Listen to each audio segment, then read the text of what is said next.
Well, Denver, Colorado, and the Mile High region. I am so incredibly sick of this Nuggets team, some of these Nuggets players, everything that has to do with this franchise. They piss me off. They give up another fourth quarter lead. They enter the fourth quarter up by 8, and they end up losing by 7 because of a multitude of things. And this one is on David Adelman, on Michael Porter Jr. per usual, and really on Jamal Murray towards the end of the game. That was an absolutely horrendous performance. Everything about that. Inexcusable with everything down the stretch. I don't understand who is like ahead of the training department at the Nuggets. But why is it that we're always just unbelievably exhausted? We can never make the right plays. We just settle for threes.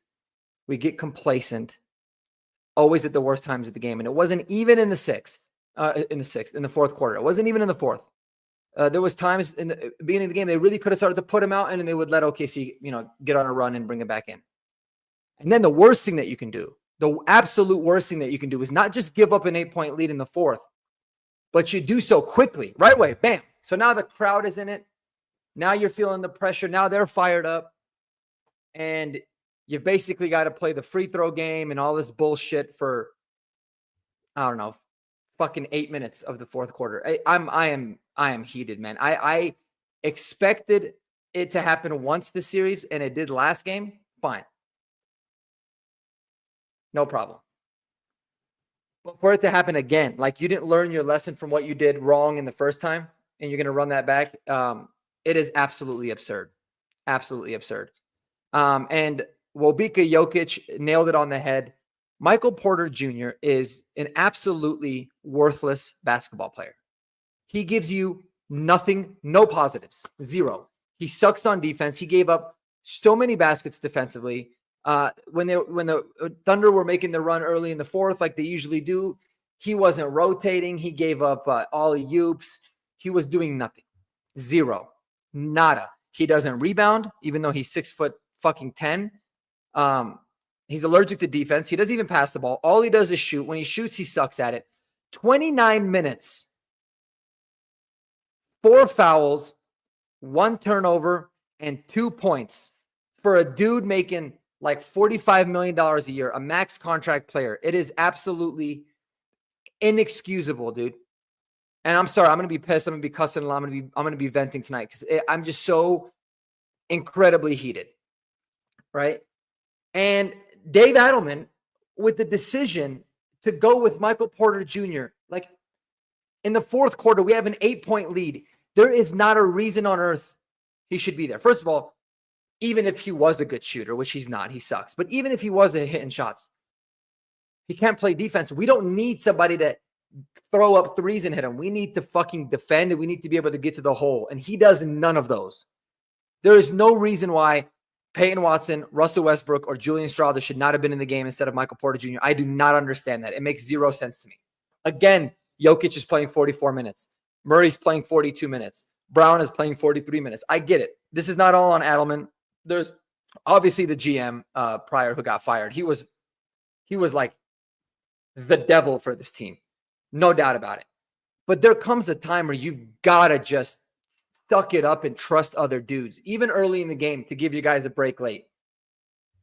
It's mind-blowing. Shai Vargas, I kind of agree with you, man. I'm not going to lie to you because for me, like, I did have them losing this game and I did have them winning in 7. But when you give up back-to-back, it's just abysmal. It is absolutely abysmal. And with that being said, we got our boy Kodiak Broncos podcast to join the venting session, blowing the kisses. I know. As soon as I saw that this was open invite, I had to come on here and air my grievances. Dude, I was gonna, like, it was either I was gonna yell at my computer screen like I'm doing now, or I was going to yell at my wife for no reason, like just vent to her. And she was busy doing some things, and I don't want to ruin her night too. Yeah. How are you feeling, man? Where is your head at with this one? Awful. Just absolutely awful, man. Now, disclaimer, I didn't get to watch any of that until the fourth quarter, but from what I had heard, it sounded like it's your fault. Nice. Yeah, exactly. So everything had been going relatively well and Aaron Gordon hit a three with I think 5 minutes left in the third to put the Nuggets up 12, and then literally not even converting a 3-pointer until then. Inexcusable. Until Jokic hit that unbelievable prayer to tie the game at 103. That was just unreal. I mean, it was a back and forth contest, and I mean, I guess the grittier team won tonight. They found a way to pull it out, and yeah. Yeah, I mean, I always felt like the whole, like, early in the series when we were winning the games late, like they were the ones kind of giving up the leads. We were like, oh yeah, it's our experience and blah, blah, blah. Yeah. And it's like, I mean, a part of that is true. Obviously, Oklahoma City is yet to experience it. So like when they experience it, now all of a sudden they're an experienced team. But it's just the fatigue aspect, and you can tell because everybody's late with everything. They're late with switching on defense. They are just saying, you know what, fuck it, we're going to shoot a three because we're open, which kills you in a multitude of ways. Dude, I just went on my Twitter and I tweeted, and I mean this wholeheartedly. What I'm going to do is I'm going to copy and paste this and put it into one of these little banners, because this is how I feel. And not that. That's how you're feeling. That's the Caleb Lohner one. I said this franchise needs to do anything they can to get rid of MPJ in that contract, even if it means trading a first-round pick along with him. I swear to God, I would give up MPJ and 2 first-round picks for I don't even give a shit what, just so we can have some flexibility to be able to build out the rest of this roster. Because he absolutely, and listen, they can say he's hurt with the shoulder. Dude, if you're playing, I don't give a shit. Like, if your shoulder's hurt, don't play. I can live with that. Exactly. Like, this is the kind of game that gets you shipped out of town. And like, I know he's hurt, but you do not pay someone what you pay Michael Porter Jr. just for, what was it, 2 points in 30 minutes? That's like the third time in the series, by the way. He's done that. Yeah. Now, on the contrary, I mean, you got to wonder, like, I know we've talked about Adelman and how he's done a great job, but like, why did he play MPJ for so long? It was awful. No, it was. I mean, he's very much to blame in this one. Yeah. Because early in the playoffs, he was sticking to his word when he's like, the best players are going to play. Like on the games where Russell Westbrook was hot, he just kept rolling with them. On the game where Peyton Watson was having good games, he kept rolling with them. He did absolutely none of that today. And I get it. It's not like Peyton Watson and Westbrook and Strawler were lighting it up either with 3, 4, and 3, which is crazy. All of them had more points than Michael Porter Jr. But they can all do things that still contribute. They can all defend better, at least Westbrook and Watson. They can still crash the boards and get rebounds. Watson had a bunch of big-time key rebounds today. So I had no idea. I had no idea why he rolled with Michael Porter. It made absolutely no sense. And especially Michael Porter Jr. with, one arm. Because he can't even give you any rebounding benefits, like at least he was kind of doing prior to that. So this one was terrible on him. I feel like he kind of panicked. He was like worried about them repeating what happened last game, and they did exactly that, and it was terrible. But yeah, exactly. Anyway. And this is like the hidden cost of the personnel decisions for years just being awful. Like the team is just gassed right now. Like the team is just absolutely winded, and having no bench in the regular season will do that to you.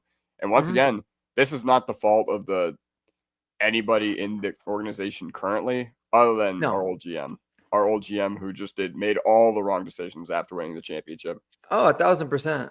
1,000%. But I mean, there's also got to come a time where, like, all right, you might not have full confidence in, I mean, dude, it could be anybody, DeAndre Jordan or Pickett, or definitely not Zeke Nnaji. Zeke Nnaji is like right there with MPJ in terms of terrible, or like Strawler, right?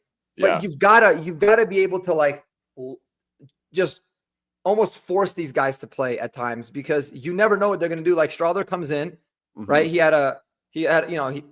shoots 1 3-pointer, makes it, look pretty decent on defense. Then they sit him for like 2 quarters. And then what happens? He ends up, he ends up coming back in, has a, block on defense. He's getting it going. And then they pull him again. It's like, dude, at least let the dude play. Like there's nothing that he's doing that is anywhere near as bad as what like Michael Porter Jr. is doing. Yeah. But just, you got to be able to give these guys a break. I mean, Jokic playing 44 minutes is wild. And what's crazy about it is in the non-Jokic minutes this series, I feel like they haven't been nearly as bad as they were in, prior. And he doesn't keep rolling with it. No. Like, what I do you don't think is know. going to happen, bro? If you guys are playing 40 plus minutes every single night, it's crazy. Yeah, It's and that's the other part of that is that I mean, when you have Michael Porter Jr. By the way, Michael Porter Jr. makes $95,000 a day. I know many people who work very, very hard and they don't even get close to that amount of money. in a And he's year. making that per day to Yeah. put up 2 points within 30 minutes of game action in the biggest game of the season. And I know everyone's going to say, like, oh, he was hurt or whatever. I don't give But a shit, I dude. mean, I really don't care. I don't yeah, care. I mean, yeah. if people don't think that Jokic is hurt and he's double wrapping his elbow and I don't care. It drives me nuts. But dude, I mean, that's not even half of it. Like, just to give you an idea, in game 5, in that beautiful game that we also gave up, he had 3 points. Right. Yeah. And then you go back to game 4 when the Nuggets actually did win. Mm-hmm. He had 21 points. They had the one good game of the series. And I'm pretty sure in games 1 through 3, he had, I don't know, I'm going to go back and look. He had like, it was another one of those like 2 points, like, yeah, 8 points in game 3 on 2 of 10 shooting. Yeah, four of those 8 were free throws, which is like, at least get to the free throw line. 'Cause he's a good free throw shooter. He can at least do that. Yeah. And then he had 2 points in the game 1 win that we won, 121 to 119. So he's had less than 4 points in 3 of the 6 games so far. The other one he had 8 points in. That's just horrible, especially for what you're paying him to do, man. Like, it's crazy. I mean, It's mind blowing. I mean, playoff Murray and Jokic can only do so much, and even Jamal Murray. I'm just like, Yeah. Non-Jokic Nuggets, by the way, non-Nikola Jokic Nuggets in the fourth quarter went 1 of 15 shooting. Oh, it was crazy. I'm telling you, we just started settling for jump shots. Yeah. It was it was crazy, bro. It was crazy. I mean, I'm not gonna lie, like, there wasn't really any time in this series where I just felt like we were gonna be able to continuously pull wins up against the Thunder, like for 7 game series.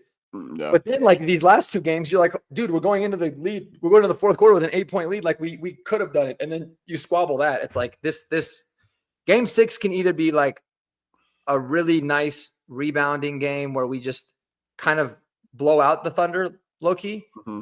Yeah. Or we absolutely get boat raced, depending on where the attitude of this team is. But for any MPJ truthers out there, if there are any, please show your face in the comments.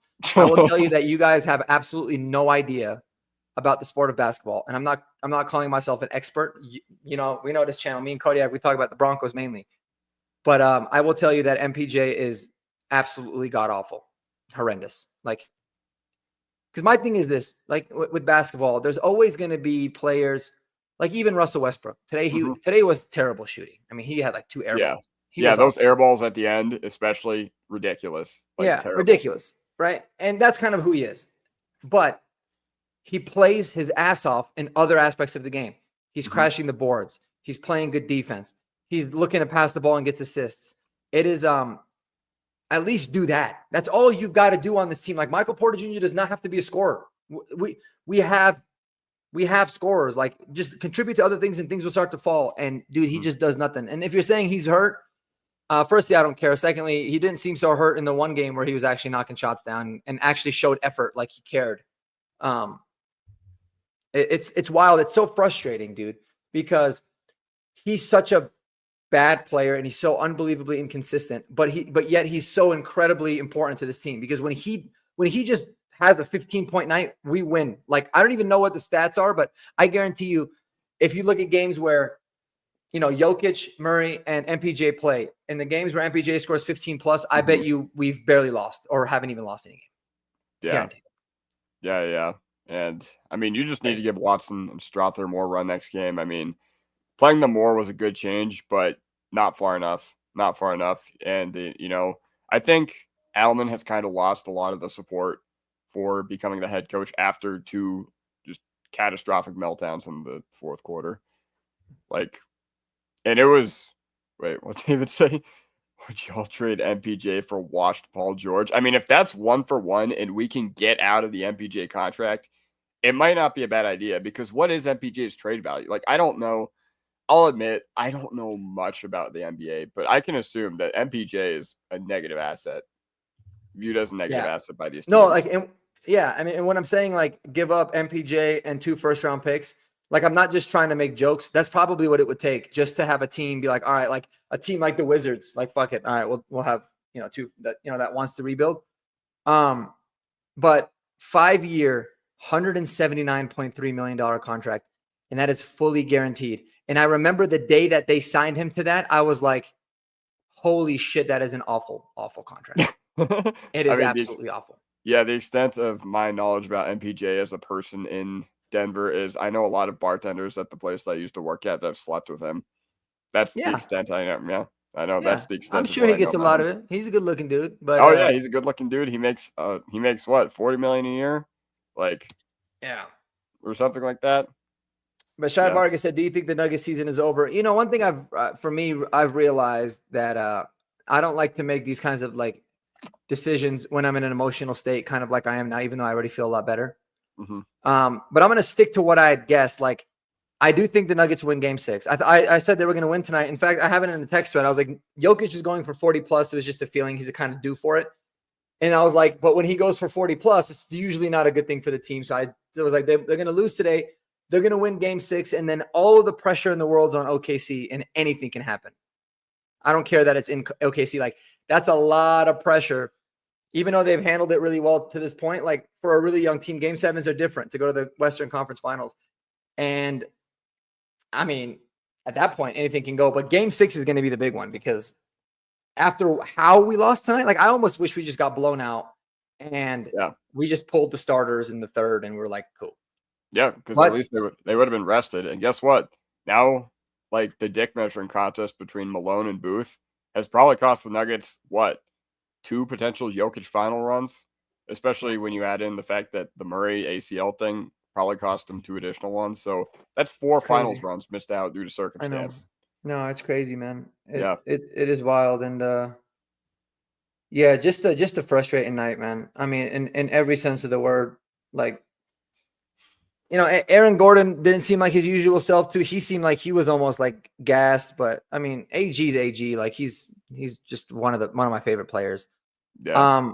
Jamal was cooking at one point. I was like, oh, here he goes. He's feeling it now.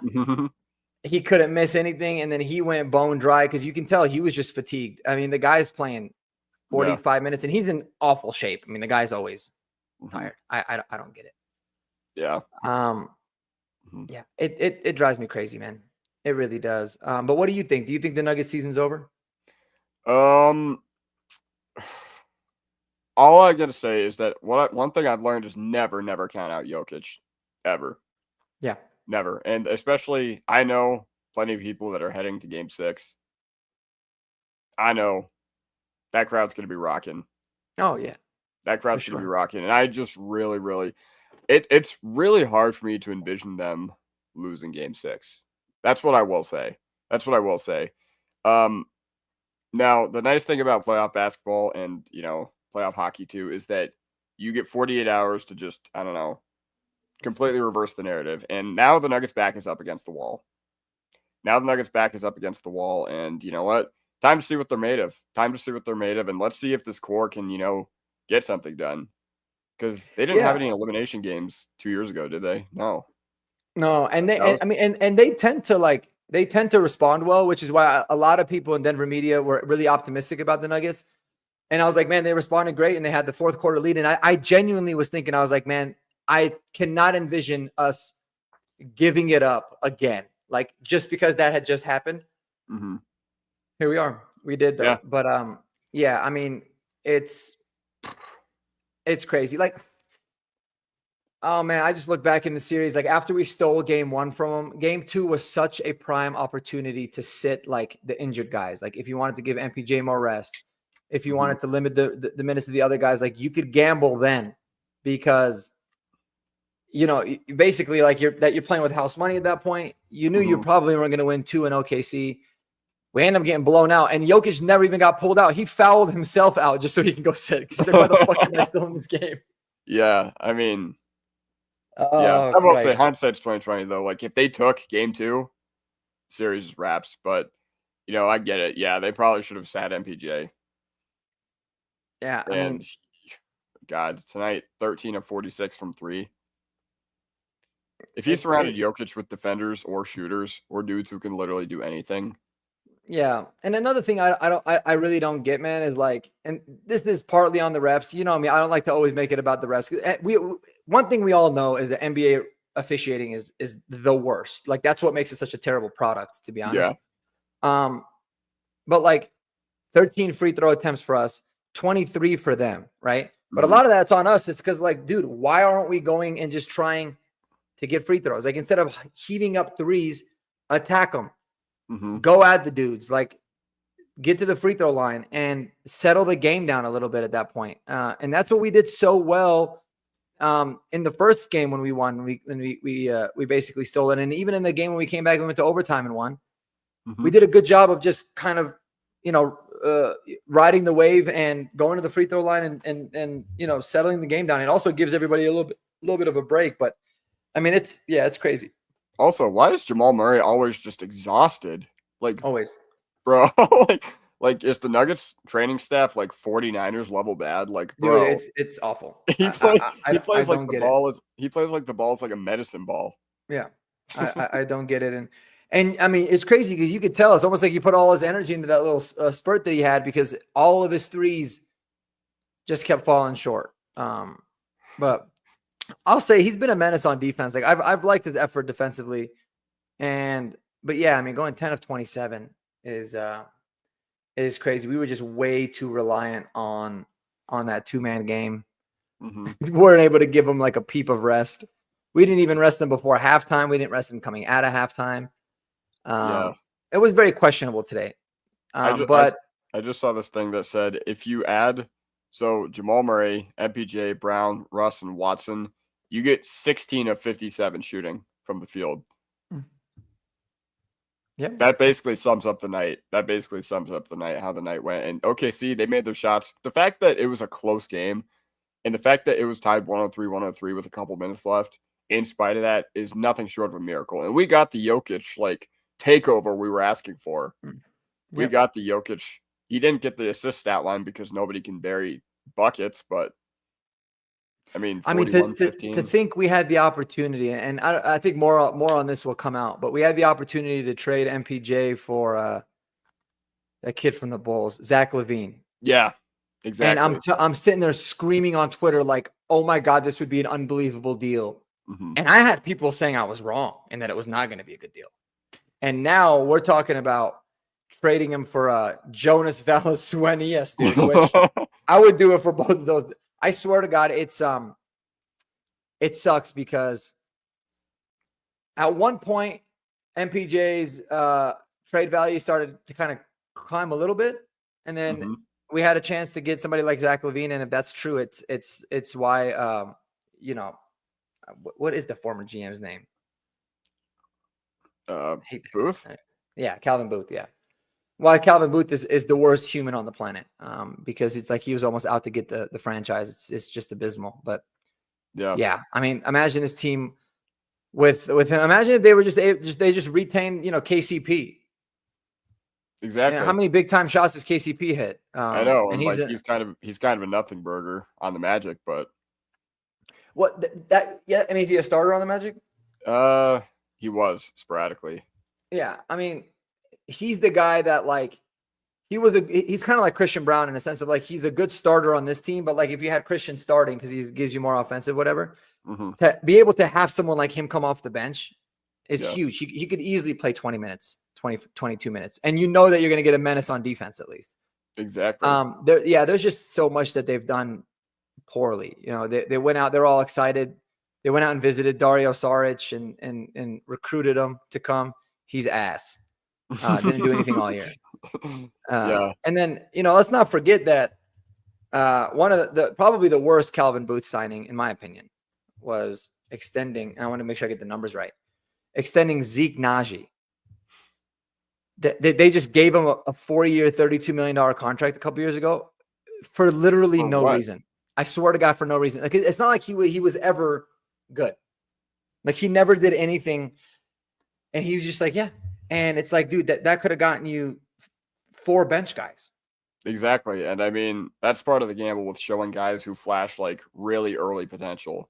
Then you Yeah. sign him to a hefty contract to try to get him before he breaks out or whatever, to try to get him on a steal because you try to maximize your window with Jokic, but then the dude ends up just being complete trash. No, he's awful. Zeke Naji's such a frustrating player because, like, and the thing is, like, he's so bad, but I mean, he doesn't even get a minute. Like, I think he played in one game. He played for like 3 minutes. He went -9 or something like that, and they pulled his ass. But it's That's like, so bad. I mean, dude, like, how are you going to have a developmental player that you paid all this money to for potential get better if he's not even playing? Yeah, literally. And I mean, to his credit, like, I mean, now's not the time to really be developing guys, but like, still, like, I don't know. Oh, I just saw this funny one on Twitter. MPJ on a max contract in his last 16 playoff games, averaging 32 minutes a game. His averages 8.5 points, 6 rebounds, less than an assist per game, less than a steal per game, less than a block per game. It's crazy. And his defensive efficiency is horrendous. Yeah. That's always what kills me. Yeah, I know. Like, I just But really like, don't dude, respect the I mean, let me stand in the corner and shoot threes sort of yeah, thing. it kills me, dude. It really does. Look at this shit. They played Zeke Naji in the game where they ended up winning in overtime. They played him for 3 minutes, which, first of all, is like, what's the point, right? Like, what's Exactly. the point of bringing somebody in for 3 minutes, to spell Jokic? So he, instead of 48, he played. Well, this game went to overtime. So I mean, whoever, maybe Aaron Gordon is who he's spelling. He does nothing burger. Doesn't take a shot. Doesn't obviously make one. No rebounds, no assists, no steals, no blocks, no turnovers, no fouls. -7 in 3 minutes, bro. That's crazy, actually. Like, I feel like you actually have to try to have Yeah. numbers like that. Yeah, especially because, I mean, 3 minutes. What the hell happened? Oops, my bad. Hold up. Remove. What the hell? Why is it doing that? That's There just we so go. annoying. That's okay. I know. I don't use StreamYard. I actually hate this platform sometimes. It's a very annoying platform. But anyways, we'll try to figure this out Okay. eventually. Yeah, but either way, like, I mean, this is just absolutely brutal. This is just absolutely brutal because you had so many chances to close it out. Yep. There you go. There we Yeah, go. it was I don't know, man. I'm so frustrated with the Nuggets, and I feel like I usually don't care this much, but it's like I'm holding on to the only sports team left that we have until what, August, September, when the Broncos start. Yeah, So exactly. we're Because kind of desperate. Like, if the Avs were still in it, I wouldn't care as much, but they're not. And then I'm actually really looking forward to seeing the Rockies shatter every single terrible record. That I really hope happens. That'd be cool. oh yeah, me too. And like the I want most them to be frustrating so thing bad. about the Avs is that Winnipeg is dog shit. Like, look at what Dallas is doing to them right now. Yeah, well, they 4-0'd them in game 2. Yeah, but then You know, tonight, I mean, easy Dallas win. yeah, Stars won again, 3-1. Mhm. Yeah, we just got a really shitty draw too. I mean, but the Yeah, Stars are we freaking did. good, bro. Like, they're good. They're a gritty Oh goddamn yeah, team, man. And they they're didn't even have 2 of their best players. they're really They're good. But like ridiculous. the thing is, like I see a lot of similarities between Nuggets and the Avs. Like you had Oh yeah. so many chances to close out a game in the fourth quarter, and you just don't for whatever Mhm. reason. You just don't. Even when your Yeah. superstars are firing, you just don't. Yeah. No, it's crazy, man. Yeah, I don't know. I really don't know what it is with this team. Like, I almost don't even care to watch. But I mean, I guess the positive news is if you win, you do get 2 full days off before game 7 for the first time in God knows how long. Mm-hmm. So, if we win on, what's today, Tuesday? If we win on Thursday, we don't play until Sunday. So that's cool. Yeah. But David's saying, I think it's the Leafs year. Buddy. yeah. Yeah, we can change this. We can change this to talk about hockey if you guys want. I mean, I don't know. I guess I just, for whatever reason, I'm not a fan of the Leafs, but I mean, like they're just maybe the it is. Cowboys of the NHL every year. It's their year. And then it just never ends up being Yeah, their year. doesn't David is David a Blackhawks fan? Yeah, David's from Chicago. Oh, yeah, that's right. That makes sense. Yeah. That's something a Blackhawks fan would say. Exactly.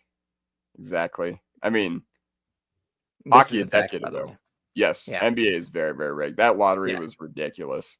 Yeah, the NBA is like it's annoying because I really like basketball, but like I would rather watch March Madness 100 times out of 100 than watch the NBA, especially the NBA in the regular season. Well, the It's NBA is really it's a terrible theatrical. product, bro, and Adam Silver has no idea what he's doing. Mhm. Um, and yeah, I mean it's crazy because the NFL ranks higher. Like more people watch NFL preseason games than they do NBA finals games.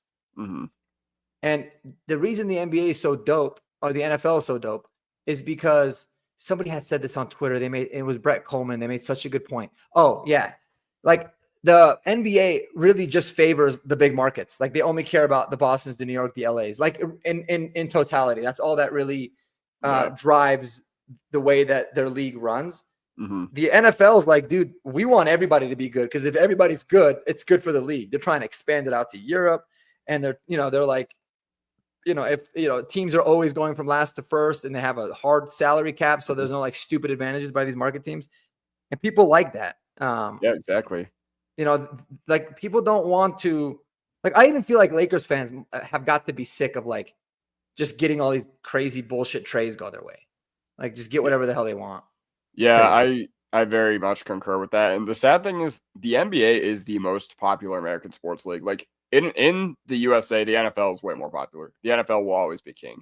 But Oh, like since basketball has such a global presence in like China and like Europe and like all yeah. those different areas, like there is such a good opportunity for the NBA, to do whatever. But the NBA as a product, like just from an outsider's perspective, like it is terrible. Like I will say basketball is my fourth favorite sport to watch. So I am a little bit biased there, but yeah, Yeah. I've just never been drawn to the NBA like I have been these other leagues. That being said, I mean, the Nuggets, they've been awesome. They've been awesome to watch. And, I still feel like, I mean, they're probably tied at number 2 as far as popularity in the city with the Avs. Like, Yeah. I think the Avs have more Yeah. like Denver roots, but since the Nuggets have become really good, it's become like an amazing, amazing thing to see the Nuggets Mhm. fan base like absolutely get big and creep up or whatever. But it's just like, man, Denver sports, they're kind of frustrating. They're frustrating right now. It is, man. It is. And the fact that like you're just wasting Jokic's prime drives me nuts. And then you got to go through 82 games just to get through the play. Like it's just long. And the problem is like a lot of the problem the NBA's got to well, first of all, they don't really have like many American superstars. Like a Yeah. lot of the superstars, the best players in the league are like international guys, and they're not taking advantage of that. Hmm. And then, yeah, I mean, and then like secondly, there's so many things like within their officiating that could be easily solved if they just use technology. Yeah. Like, why do I have to sit there and challenge a play because my player said it went off the other guy? Like, dude, just have somebody look at it really quick and then make the freaking decision. Like the NFL has that thing where they just like speed up the replay. They're just like, nah, man, like he was out of bounds. All right, cool. On to the next play.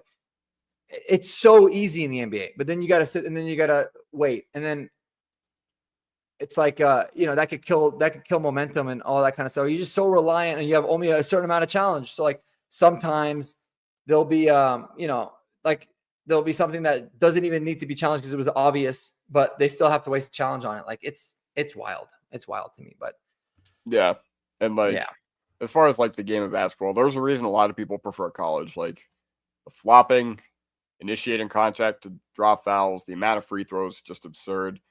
Um, too much load management, too many regular season games. Like the NBA is a very, very tough watch outside of the playoffs. I mean, and the rules change in the playoffs, and the NBA is very big on being theatrical. Like they're very big on setting up storylines. That's why they put literally the worst refs, on game 6s where the other team is losing, and they favor the other team that is losing so that they can make it go 7. And the NBA Yeah. has no qualms about that. Like that's the league they try to go for. And And it's weird. Like they decided to not give SGA I guess he's like the presumptive NBA MVP. mhm, And they every single year, this is the game where they give that to the MVP. They yeah, decided to not do it. And a mm, lot of people are like, okay, are they just like knowing that there's going to be a game 7 and they can give it to him during game 7. Yeah. It's really weird, man. It's a strange league. It's a strange league, and the odds makers. I mean, so this kind of brings me back to an old point I just remembered about. Like the odds makers always kind of know like something. They always kind of get it. Like we were huge underdogs for this series. We were underdogs big time in every game. Before today's Cavaliers and Pacers game, the Cavs had a higher odds of winning the NBA championship than the Nuggets, and they were down 3-1, and we were tied 2-2. Like, that's wild to me as well. So it's like the flaws with the Nuggets. I know this is like completely going backwards what we're talking about, but like the flaws with the Nuggets are known by the people that make these odds and the people that make the rules. But yeah, the NBA is it's a tough watch, man, and I feel like there's so many times where you just see like the sketchiest shit happen and they just expect people to like forget about it. Yeah. And it's like, I don't like if the Nuggets weren't in the NBA playoffs, I genuinely would not care to watch. Like I maybe if it's on and there's nothing else, I'll like whatever. I never am like, oh, I can't wait for these two random teams to play. Like in no interest, zero. Yeah. Hockey's a way better product. Very theatrical, and like, I don't know. I just feel like since it is the drama league of American sports, like I think that kind of takes away from it for me personally. Yeah. And the flopping and how soft the players have gotten and everything. It's just and then they made it such a players league to where a lot of bad habits can just kind of occur. Yeah, it's frustrating. But Shai Vargas here says, do you think David Adelman's on the hot seat? I mean, I think when you're an interim coach and you take the team over with three games left, I mean, it's impossible to be on the hot seat, but he's definitely not. Like the only way he would guaranteed get the job is if he won the championship. So. Yeah, 100%. Like I don't think we can consider his seat hot when everybody's expectations for the Nuggets were to not go far at all once they fired everybody. Yeah. Who do you pick for the NBA Finals? Knicks look pretty nasty right now. They do. They look like a fun team. I think the winner of this series wins the championship easily. I think they'll beat Minnesota or Golden State if Golden State comes back. And yeah, I mean, I think OKC would beat the rest of the teams fairly easily. Just seeing how deep they are and the way they play. Like it's exhausting. I get exhausted watching. I'm like, dude, how? Like, good Lord. Exactly. Like, I remember you said something about the 2015 AFC Championship. Like after the game, you felt like you played in it because you were so tired. That's how I felt like watching the Avs series like 2 weeks ago. I was gonna die in that game. I felt like I was there in the stadium and I was literally about to collapse. I was about to have a heart attack. I remember there was a time where I was like, I actually don't think I can do this. Like, I don't know if my body can actually handle that. Yeah, it's crazy. And David's saying if the Lakers can get Luka for AD, we can get Giannis for MPJ. No shit, bro. But if we're not the Lakers, like the NBA has no interest or care for like the Denver market, really at all. Even like the announcers, like it's the announcers every single game I'm watching. It's like they're like clearly biased towards the other team, and it's like whatever. I get the whole ratings thing, but like. I don't know how the Nuggets wouldn't get ratings because like they're like an old school basketball team. Like they built a lot of this roster from within. Jokic is just a likable dude. Like, but because he doesn't like to be in the spotlight, maybe I don't know what it is. Exactly. He's not like their superstar that they look for. He doesn't like to talk to the media. He doesn't do a bunch of endorsement deals. He literally wants to play for however many more years and then not live on a farm in Serbia with no cell phone. That's the kind of guy he is. He doesn't want like shoe deals. He doesn't want all this stuff. He doesn't want whatever. And he signed a shoe deal with like some random company, but that's a very common like culture outside of the U.S. Like that's really how they are. Like they just want to kick it with their family and hang back and lay low. And he said it on the MPJ podcast. He was like, I hate the fame aspect of my job. Yeah. Like that's why whenever he gets the MVP trophy, he like holds it up for the pictures, and then he like hands it off and just walks away. I remember him and McKinnon, like he handed McKinnon the trophy, then McKinnon handed him his trophy, and they both looked so mad because they Yeah, they're both just felt like, who like cares? they both Yeah. fucking hate the spotlight. Yeah, and it's like it's not about the one person, it's about the team around them. But Biggie Bronco's like, you know what happened to the NBA? To the NBA when Michael Jordan retired, just like NASCAR. What happened to NASCAR when Dale Earnhardt Sr. died? He said, and then NASCAR turned around and screwed Dale Earnhardt Jr. out of his championship the year the Bush boy wanted. I don't know, or won it, I guess. Biggie, you doing all right, buddy? That year when they created the chase in NASCAR is when people stopped watching it. I get what your point is. I'm not. I don't think I ever watched a NASCAR race, but I can see it being a very common thing in sports. It's like, I mean, there's a business. It's a business aspect to it, man. But the thing about the NBA is like they don't even try to hide it. It's like they're in plain sight. Like they did it with the draft. People like Shams Charania were like, "Yo, is the NBA rigged?" Like it's like Adam Schefter saying that. About the NFL, like it was blatantly just like, what the hell?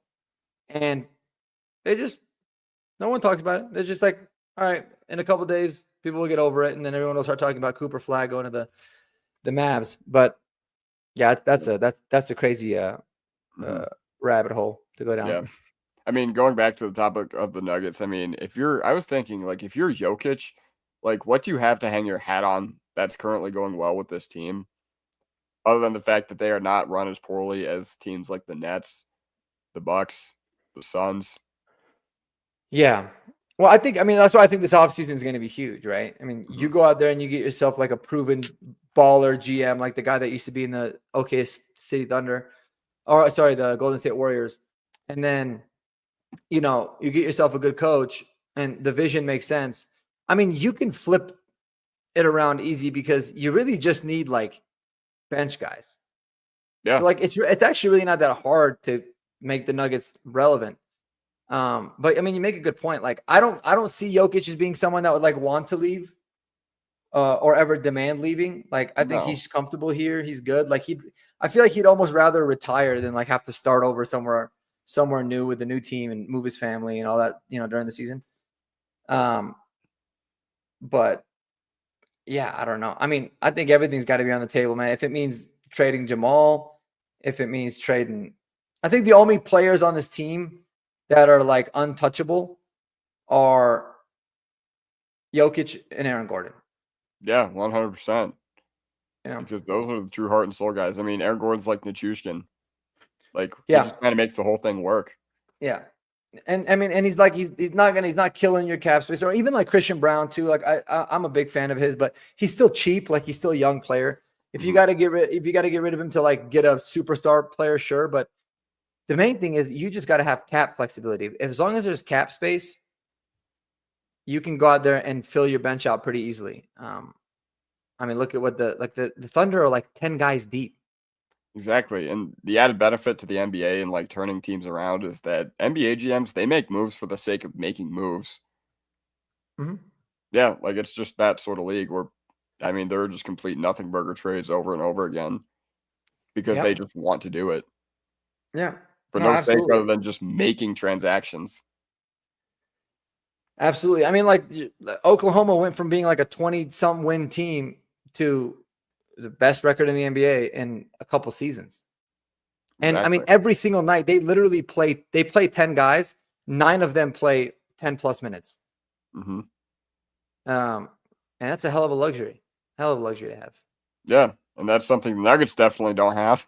No, we're like literally the complete opposite in so many ways.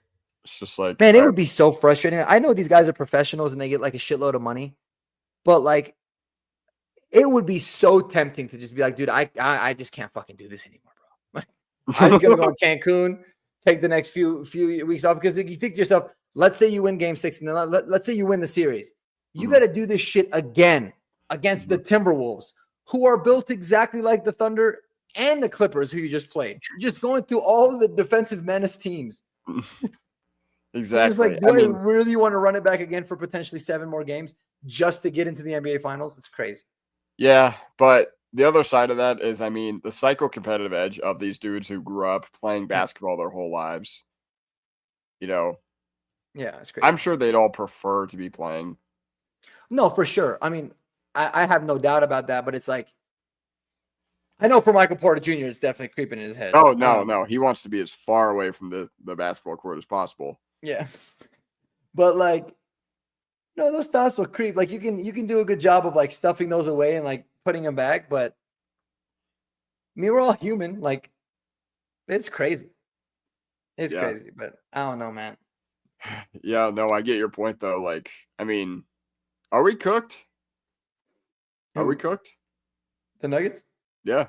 Like in terms of this year or like for the coming? Like, do what do you think the chances are that we win game 6? Oh. I mean, I think it's a better than 50% chance of it. Yeah, so I was gonna go like 60%, mainly because A, home court, B, like the NBA is gonna try to find their way into making it go 7. Yeah. And Jokic is gonna come out not hungry, he's gonna come out starving. Yeah. Yeah, he is. I mean, that's what you would think, but it's like, it's got to be the other guys, man. Every time Jokic has a 40-plus point night, it's usually not a good thing for the Nuggets for the most part. No. You know, especially like, I don't think he's had double-digit assists in any game this series. I mean, that's where Oklahoma City's done a really good job, is not making him be that facilitator that like he wants to be. Now, part of it is because some of these guys just aren't knocking down shots, but that's what he wants to do. Like, he wants to get his guys going, and then he can finish teams off. Everything is on the dude. Like, yeah, everything's on the dude. And remember, I mean, it just kind of says it all. It goes back to like a month and a half ago where he had what was the stat line? Like 60, 20, and 15. He lost. Mm-hmm. It was like watching Josh Allen versus the Chiefs in the playoffs. Yeah, they're like 2-6 in games where Jokic scores 50+. Like, mind-boggling. It's that should just your record should be 8-0 in those games. No excuses. There should be no reason that like not only 8-0, your margin of victory should be like 15 points. Exactly. David. Yeah, it's crazy. But again, I mean, we're underdogs in game 6 already. We're gonna be underdogs in every game. But dude, I mean, 2 prime opportunities. Like this has been such a weird series because after 4 games, we were tied 2-2, and I felt like, dude, we easily could have gotten swept. Like, we easily could have lost all 4 games. But then you also think, well, shit, we easily could have won all, like not won all 4, but like we could have won it in 5, or we could have won it, close it out tonight had we not shit the bed twice. Exactly. So it's like you keep going back and forth. You're like, man, I mean, it seems like the Thunder are a significantly better team, but you can make the arguments both ways. Like, it's really a 50-50 type of matchup every single time down the floor, I guess. It's wild. Yeah, and you just got to hope that something within your team can push you over the edge. Mm-hmm. David said we let the Leeds go versus the Wolves last year too. Yep. I mean, up 20 at home in game 7. Yeah. And it's crazy. Like, Zach Bye was talking about this earlier. He was like, but in order to lose a 20-point lead, like, you have to get a 20-point lead. So there's like, and then that's the thing about this Nuggets, like, we're getting those leads. So we're showing the potential that we can play very good, but it's like for a very sporadic and short period of time. I just think it all goes back to them being tired. There's no excuses why they're just firing up threes. I do not understand that. Because their third quarter was so dominant. They played so well because they were getting buckets in transition, attacking the glass, getting to the free throw line. Like, and then as a result, they were knocking shots down. They literally, like, 2 guys were running. You got Christian Brown in the corner. You got MPJ in the other corner, pretty much just sitting there. 2 guys rotating. Shot clock goes down. And they just throw some shit up. Repeat. Wow. And repeat. Wow. Yeah, wild. Wild stuff, man. It's frustrating. It's just really frustrating because there are so many avenues to this game going our way tonight. Yeah. That's 2 games, man. 2 games. It's just another great Jokic game completely wasted by his teammates and the coaching staff. Yep. And Crazy. people are going to find ways to make excuses for guys outside of Jokic and Aaron Gordon. But to be honest, none of them have shown up. None of them have shown up in an acceptable way. No. Nope. It's been terrible, man. It really has been frustrating shit. I can't wait to get back to just making strictly Broncos content. I was about to say, While it's still fun, because the yeah, offseason is always fun. exactly. Well, you're gonna make a scheduled video tomorrow, right? What's that? You're gonna make a scheduled video tomorrow, right? Yeah. I'll be putting some stuff out tomorrow for sure. I wanted to earlier, but it's just been a crazy week. But anybody that's in here, we had, I think at one point, like 55 people watching the stream, which is pretty good for a Nugget stream or in general. Wow. If y'all don't subscribe to Kodiak Broncos podcast, do yourselves a favor and go subscribe, check his videos out. He's always dropping gold and some of the funniest content, but very nonchalant. That's the best part of it. He's like super monotone, but it hits you with the humor, like had me rolling. Your video had me rolling when you were talking about Damari Mathis's rap album. Yeah. Because when I saw him on the screen, I was like, he better talk about his rap album. And it was like point number 2. I'm like, yes. Yeah, just like, yeah, NFL DB. He raps about stealing his grandma's Percocets. That's what I want from our cornerback 6. Yeah, and I'm sure Sean Payton loves that shit. Like, I don't think Sean Payton cares that, like, if you have hobbies and if you like do rap albums and all that, but like, bro, just keep it a hobby. Like, why are you dropping on Apple and Spotify? And you're trash. No, you're every awful. song sounded the exact same. You're awful. Like, I'm not even gonna lie. Like, I'm convinced that I could make a better rap album than Damari Mathis. I know. Convinced. Yeah. Drop his own. Who's OnlyFans link? Yeah. What?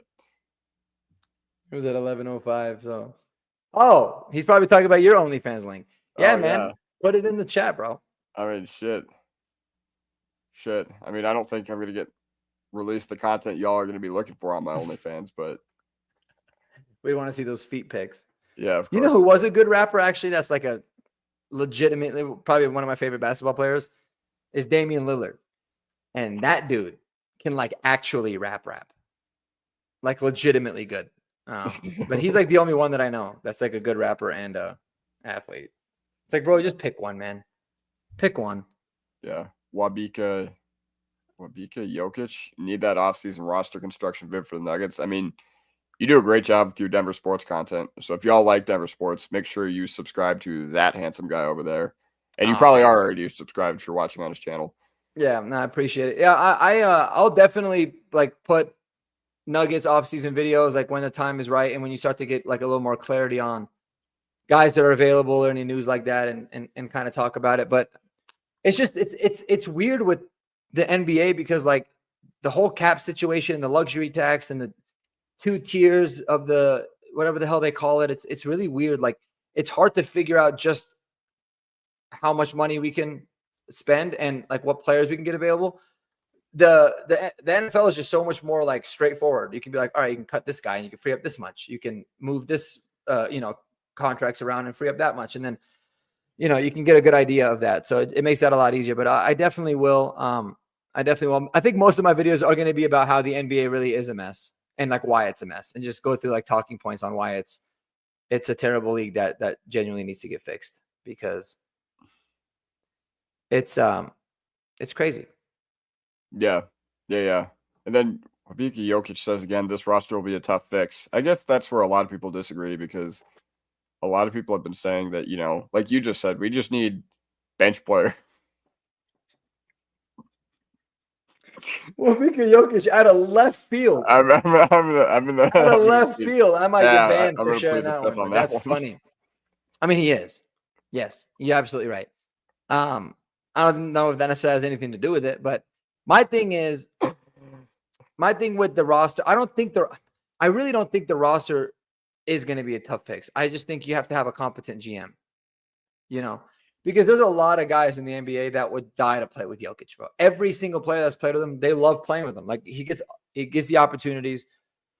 It's a fun team to play with. But it's going to depend wholeheartedly on who's constructing the roster. Like you find a way to just like David says here, you trade MPJ for a few players, and all of a sudden we're fine because it's just about getting the salary cap relief, and then we're good. So Oh my god, dude, I'm in tears from what you said. so funny, just out of nowhere too. I love that. Yeah, I know. My sides. Will Stan pay up for a good GM? We'll see. Yeah, I mean, I don't even know the options at this point. I don't even know like when in the off season do you like typically make these decisions too? Like, yeah, because I imagine any GM that people actually want, I mean, it probably got fired like a month ago, like any of the actual candidates out there. So I don't know. But then there are some guys who like come out of retirement or whatever. But the one thing I do respect about the Cronkies is that they do not mess around when it comes to their sports. Like they're hands off. Like they'll still let the owners do, or they'll still let the GMs do what they want to do, but they know when something's not good enough. yeah, and I feel like that's been like that's kind of the new era of the Cronkies. I don't know. I don't feel like I remember them being like that beforehand. Well, I don't remember them ever being like overly invasive with like the Avs, with like the Nuggets, with like the Rams, but Yeah. or like even with Arsenal. Yeah, I mean they're not invasive in a sense of like they let the sports people do their thing, but I feel like for a long time like they didn't really care if the Avs and Nuggets weren't doing all that well. Like they would just kind of stay status quo. But recently they got a lot more like I don't know if maybe the Rams championship helped, and then obviously the Avs and the Nuggets going back to back, 1 year. Well, I guess 22 and 23 or whenever it was. Mm-hmm. That helped me like, oh damn, winning is a lot more fun, and it does give us a lot more money and all that kind of stuff. And so they started to like make more of the correct types of moves to be able to like get the right guys in. But yeah, I mean, we'll see. Like people are saying Tim Connolly's an external candidate. Like they say a potential reunion with him is a possibility. Obviously, Bob Myers, the guy, like he's one of the most highly sought after GMs. I don't know why he doesn't have a job. That's always kind of weird. He built like one of the greatest rosters. Yeah. And this one could be, dude. Like, think about it. If you're a GM, you're like, all I have to do is get Jokic like players. The guy's never played with an all-star in his career. And he's like, yeah, all right, I could do that. Like, I mean, yeah, but the Warriors, they offered, I think I remember seeing something that said like the Warriors like offered him to be like the highest paid GM in the league. And he said no. So like maybe he saw the writing on the wall. Like yeah, they kind of went all out to get the championships that they did. Yeah. And they're like, yeah, we can't really, do much. They didn't really have a lot of assets. They didn't really have a lot of money. They had to kind of keep running it back with Steph and Draymond and those dudes. I mean, I'm telling you, like Steve Kerr does a masterful job of just getting the most out of players. He's an unbelievable coach. Like Andy Reid, truthfully. Dude is yeah. I mean, he is. I mean, dude is unbelievable. Like, there is no coach that would have Golden State doing like what they've done this year and last year with the roster that they have. David said Bob Myers said no because he didn't want to tear down the core that he built. It's actually a really good point. You know what? I respect that. And maybe if he comes in here, he is more than willing to blow up a horrible core that what's his name? Booth built. Yeah. Yeah. I mean, if Bob Myers, if just based off of like his track record, I mean, he's somebody that you're like, all right, whatever the hell move he makes, like I'm with it. I don't know enough to be like to challenge him on it. I'd be like, cool, man. Like whatever the hell you want to do, I'm with it. Exactly. So if the Broncos do something that I don't like, I'm challenging them. I'm making a video about it. Oh yeah, no doubt about that. Oh, I love it. I love it when they make moves. Bro, I love it when they make any kind of moves that I like, moves that I don't like, because then you find out, were we wrong, were we right? As long as I feel like we're fair in our criticism. Unlike some of y'all in the comments, let's get this out of the way. Sometimes people in the comments would be like, I think Pat Bryant was a reach. It's like, okay, why? And then they don't respond. Yeah. Don't be that guy. Exactly. Just let us know why. And if you have a legitimate case, I'm like, cool, we can disagree. I actually like disagreeing. Exactly. And I made a video called Why I'm Disappointed with the Broncos Draft Class. Got 100 comments. I went through every single one and responded. Yeah. Went through every single one and responded. Yeah, like I like to be challenged. I hate it when people are like, hey man, I agree with everything that you say. I don't hate it. I'm like, I appreciate it. But like I like it when people are like, oh, I think this was wrong, or I don't like that. I'm like, hell yeah. Yeah. I try to have a very strong philosophy about the NFL in particular. So I love when people challenge me about the NFL. Yeah, me Anything too. Broncos, like I love it. Me too. Me Jokic, too. I'm like, bring it. would you Bring rather it. be MPJ or Cam Ward week 1? Yeah, that did come out, Yeah. huh? Broncos, and it came from a good source too. So Broncos opening up the season. Was it at Tennessee or at home? It's home. It's home. It's here. Nice. Against Tennessee, it's probably going to be like a nice Sunday 2:25 kickoff I think they said 205. Yeah. or 2:05. I like it. Yeah, that's going to be that'll be a fun opening game. I'm excited to see Cam Ward, man. Me too. I wasn't very like overly high on him, but it's gonna be cool. Like I like you know what I've realized with doing these videos. Like obviously I'm a diehard Broncos only. I don't care about anybody else. But you start to kind of like appreciate storylines of certain players on other teams. Like you're like, I want to see how this person turns out, or you start to get interest in like what everyone's doing. And like a lot of people hate the fact that the AFC West is such a strong division, and it is unfortunate. It's like pretty bad luck, but it's also like you kind of want your team to be in the best division, Yeah. because like then you're like, yeah, we win the division, man. We earn that shit, Exactly. And I like, know win the championship. Like they won it in a very tough Western Conference. Like they earned every bit of that. So yeah, I know it's not going to be very, very popular around here, but like I gotta say, I don't hate to see the Chargers and Raiders closing the gap on KC at all. no, not at all. Not at all. It's good for everybody, man. Like it's good for everyone involved. Like they say, iron sharpens iron within a locker room, but it's the same with teams. Like, I think the Chargers and the Nuggets still think about Nuggets. The Chargers, the Raiders, the Broncos, they've all gotten better because the Chiefs were dominant for so long. Yeah. And and the same with like the NFC North is another really competitive division. The only one that really sucks is the NFC South. The NFC South is like, who sucks the most or who sucks the least, you guys can win.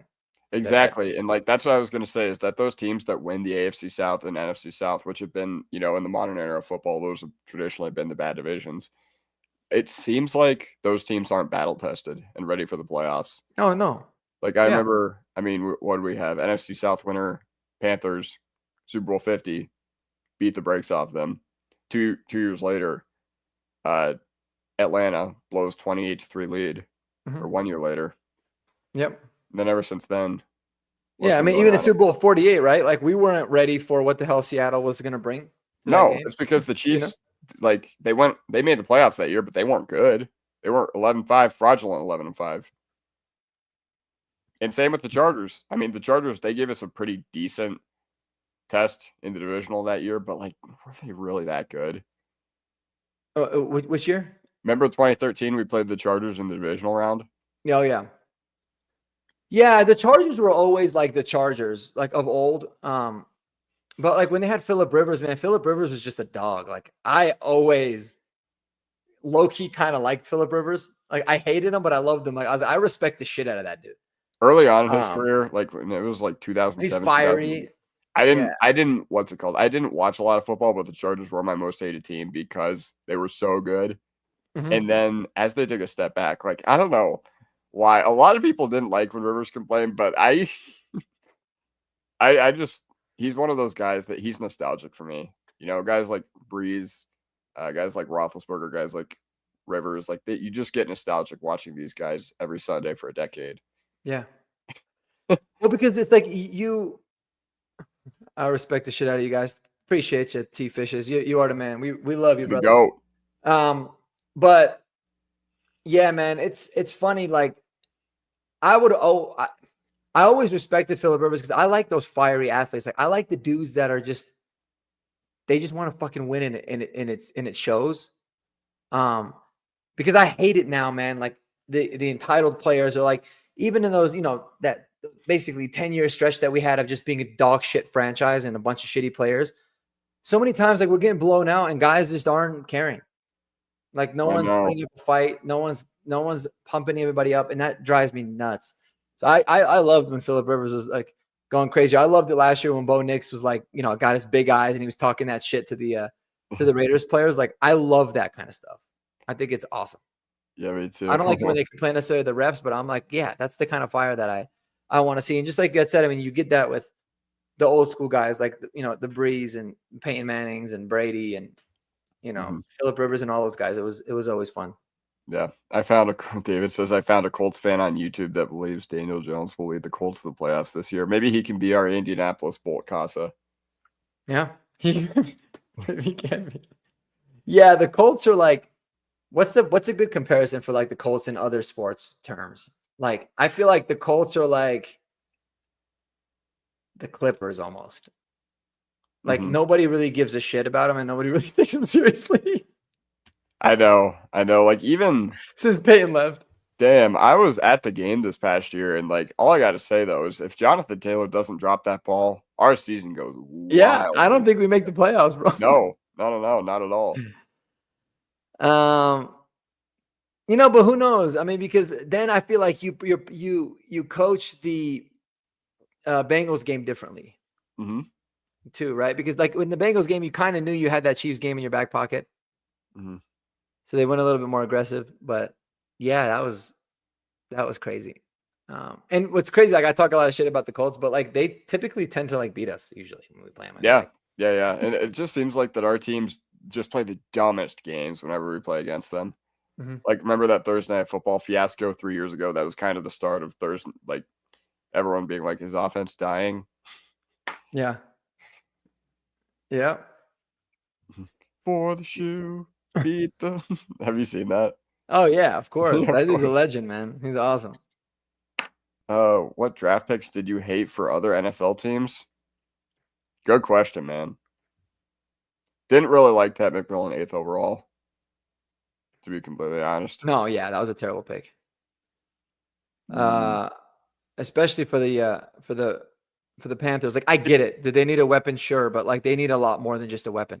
See, what I love, talking about the Panthers, what I Colts guy could be Kodiak's long lost brother. Love it.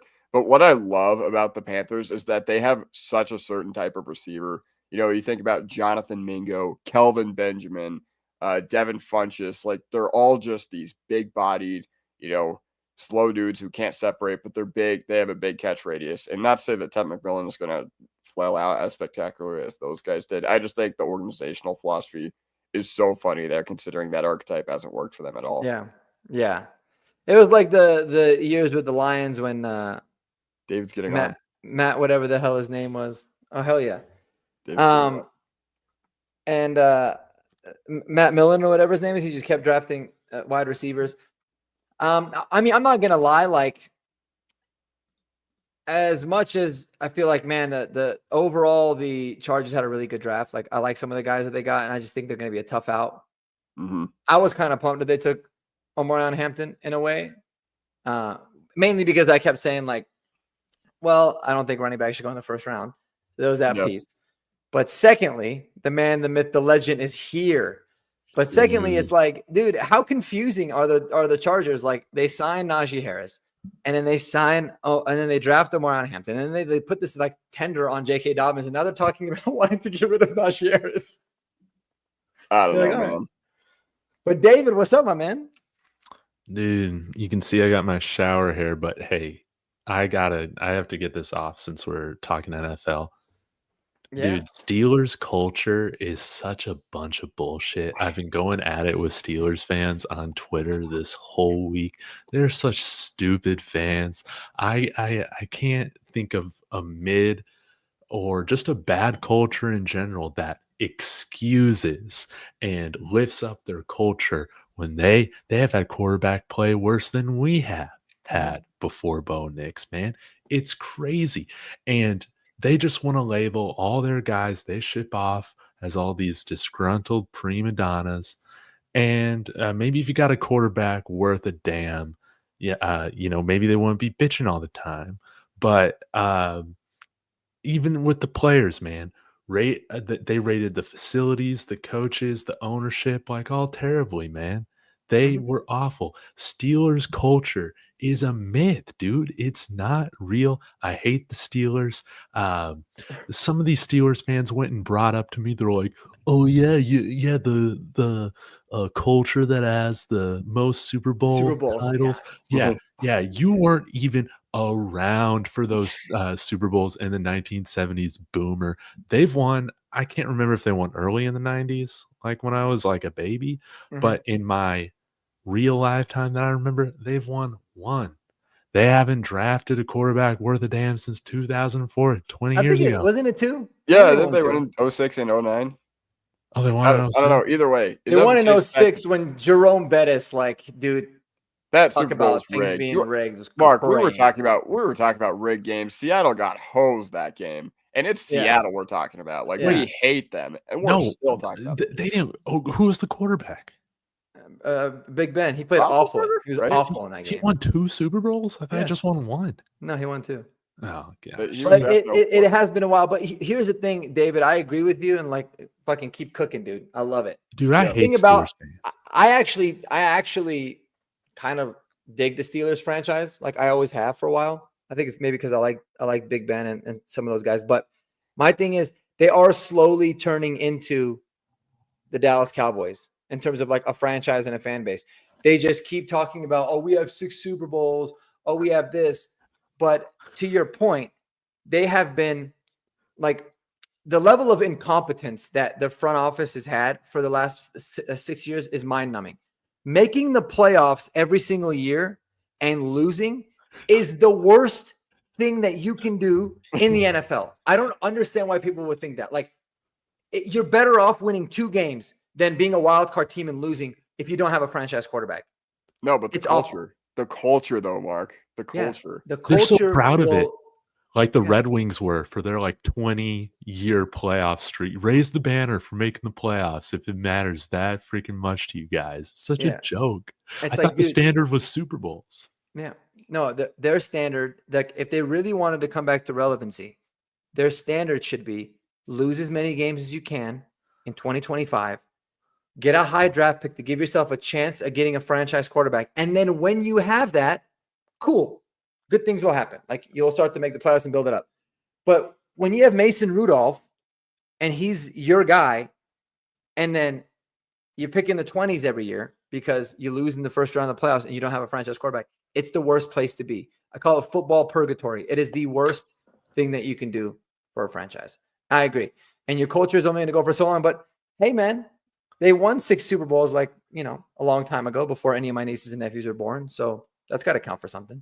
And hey, they always beat the Browns week 18 to get in that extra that to 10 and 7 get in the record. playoffs. Yeah. Yeah, they always beat the Browns week 18 to keep that streak alive and whatever. This one Steelers fan was bringing up the fact that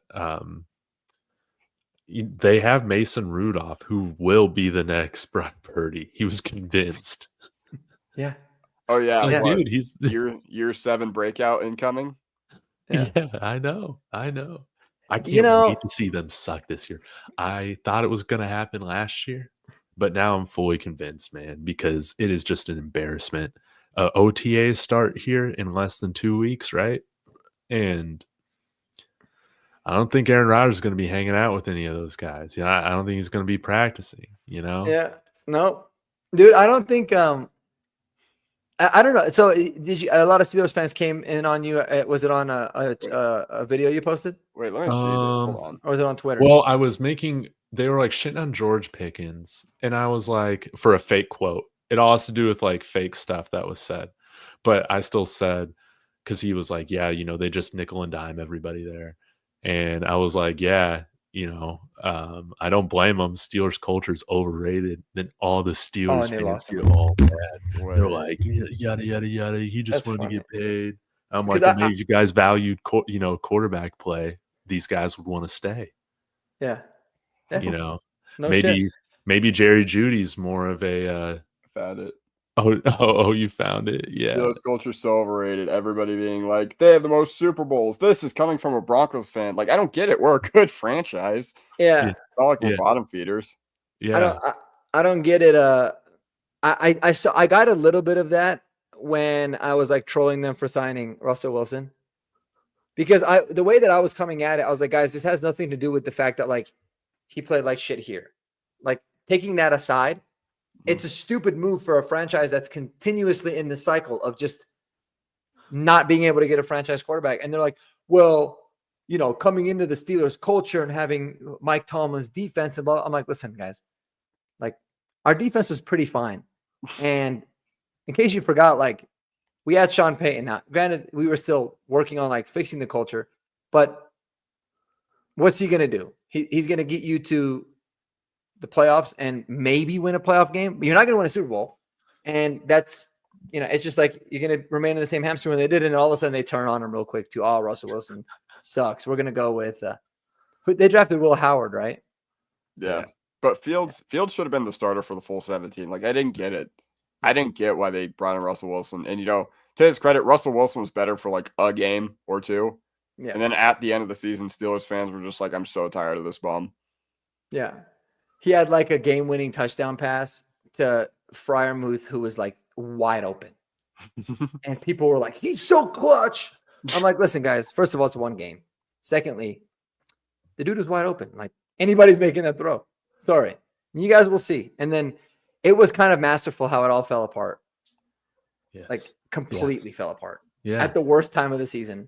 Yeah. And it was all the same issues that we had run into when he was our quarterback. Like, no intermediate passing game. No. Like, I was pretty frustrated with our middle of field passing game this past year. But then I think back to what it looked like in 2023 when it was either a check down or a deep ball to Cortland Sutton. That was it. Mm-hmm. Or a Russell Wilson scramble. With wide open dudes streaking across the middle. And he looked at him and he's like, nope, I don't want to throw that. I'm going to throw the moon ball. And he got bailed out by Sutton so much. Remember the Texans game last year where like he had Jerry Jeudy like wide open and Judy's like, I'm here.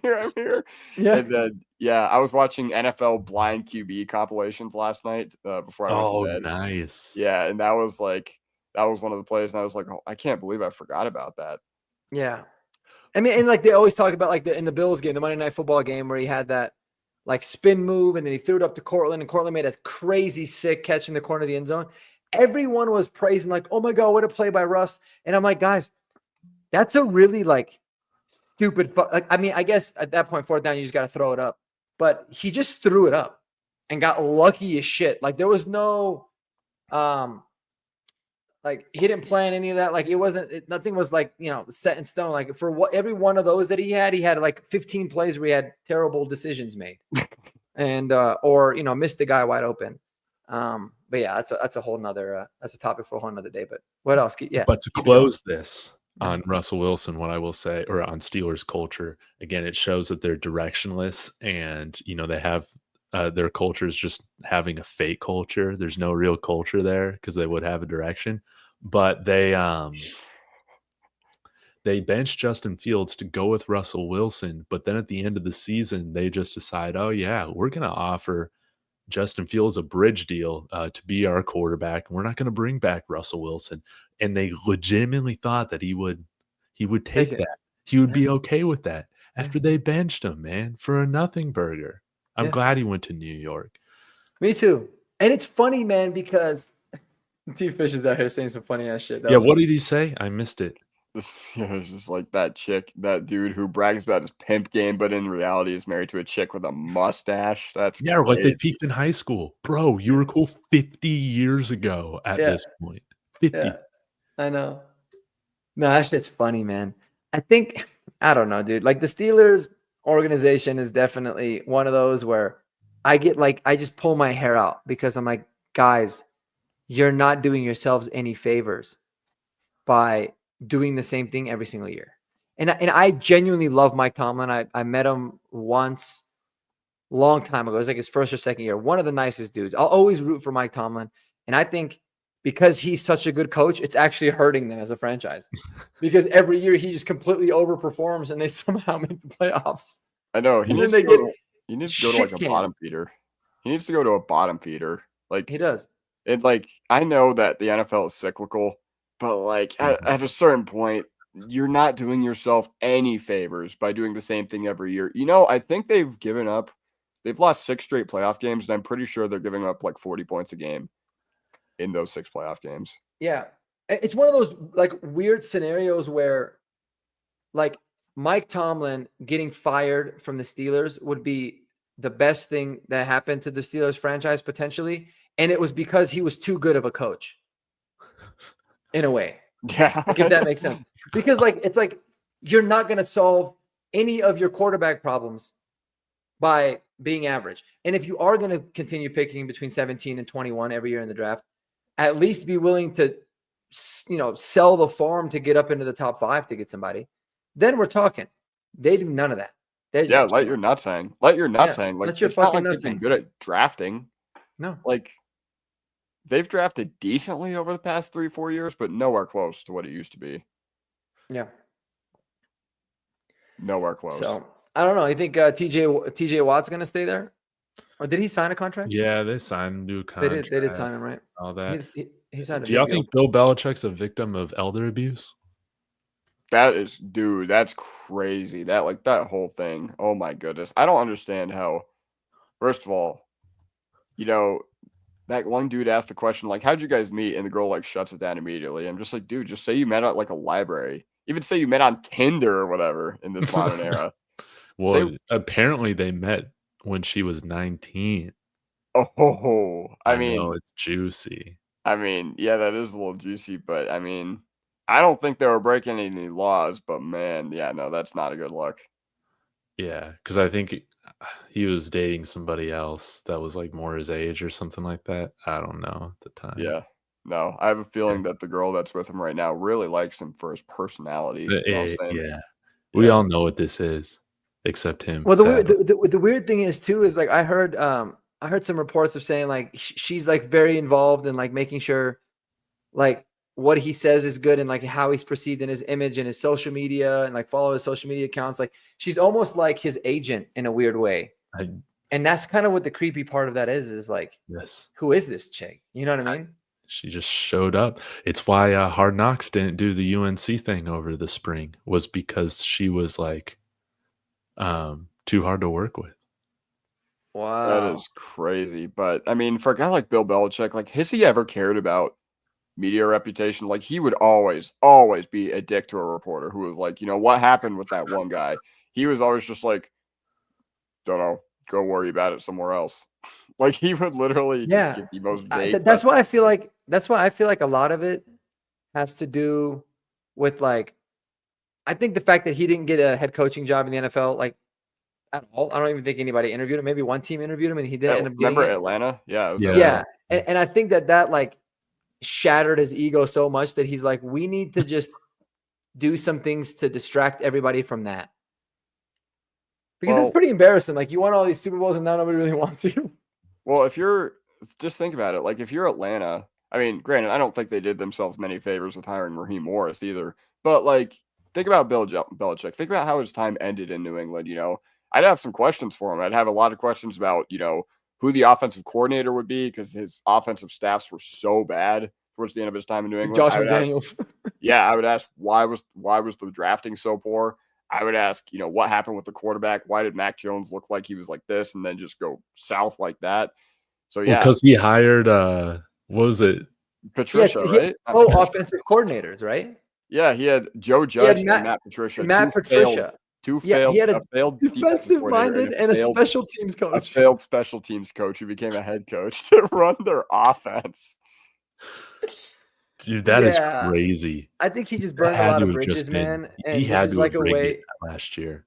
He had to just burn a lot of bridges and really fucked up a lot of things, and just using this as like a cover up because no one's talking about his tenure as a head coach anymore. They're just talking about this bombshell of a chick that he's with. Yeah, like I get it, but like it's weird. Exactly. Yeah. It's weird. NFL's a what have you done for me lately league, and it looked like between the Brady Belichick dick measuring contest, it looks like Brady is pretty ahead now. Because what's Belichick's record without Brady? I'm pretty sure it's under 500. Yeah. Oh yeah. Yeah, they were good for like 6 games with Cam Newton. Mm-hmm. Dude, I remember Cam Newton at the beginning of 2020. It's crazy. Yes. I had him in my fantasy. And then remember, we beat him up in Foxborough. We beat him up. Never the same. No. He was like, I'm back. Ever since he said that after he scored that touchdown, he was not back. He was not back. All right, guys. Spoiler alert. Thanks for entertaining me But Yeah, call no, it a thanks for day. popping on, man. And Nuggets in 7, baby. Nuggets in 7 till we're knocked out. and then it's Nuggets in 7 Yeah. next year. Yeah, appreciate you, man. Thanks, David. Kodiak, thanks for hopping on, man. We're gonna wrap this thing up. But everyone in the comments, you guys are dope. A lot of people rode with us this entire hour and 24 minutes, which is never the plan when I go live, but I need to know better because that's usually what happens. Exactly. But Kodiak, man, great catching up with you, brother. We'll connect soon and put some content out. So go subscribe to Kodiak Broncos podcast. Yes, sir. Peace. Peace.